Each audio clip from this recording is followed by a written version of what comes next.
Dewan Pers Smada. We are more than journalists.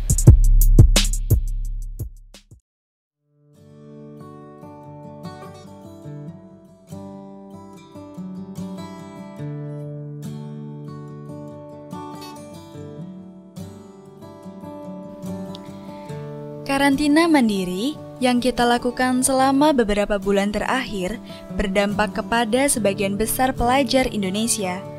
Berubahnya sistem belajar memaksa pelajar untuk beradaptasi dengan keadaan.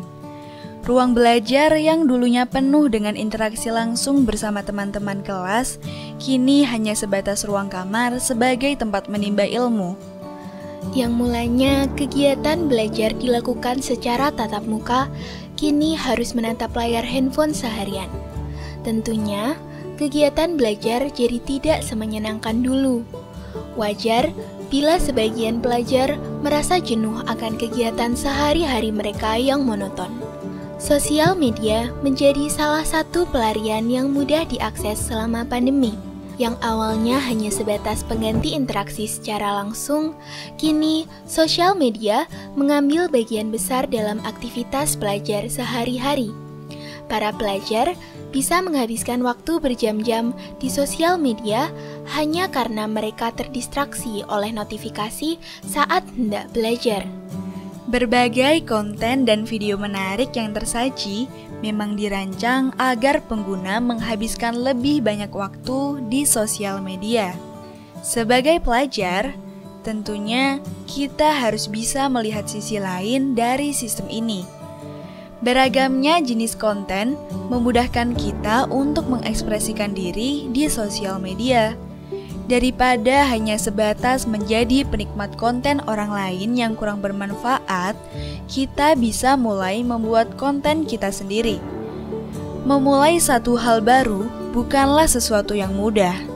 Namun, dengan formula yang tepat, kita bisa mengeksplor lebih dari batas kemampuan diri kita.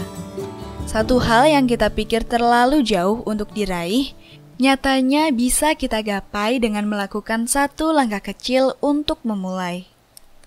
Sebenarnya, terdapat resep sederhana yang bisa kita praktikkan untuk membantu kita lebih produktif dan bisa mengambil sisi positif dari berbagai hal.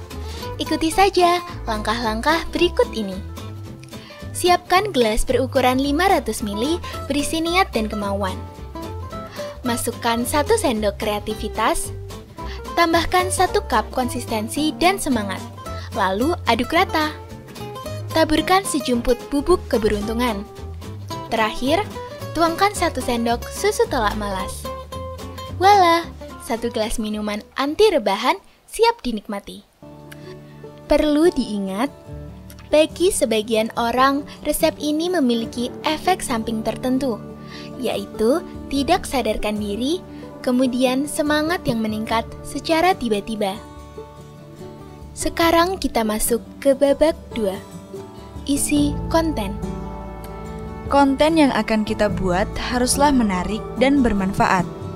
Selain itu, kita juga harus nyaman dalam membuat konten.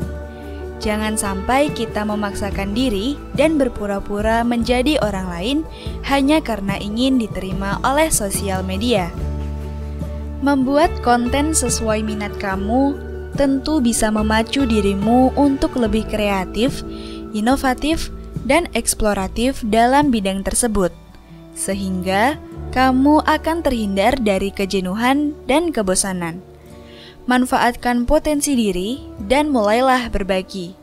Sekarang ini, kebutuhan pengguna sosial media di kalangan remaja banyak terarah kepada motivasi belajar siswa serta aktivitas menarik yang mengalihkan kejenuhan selama pandemi.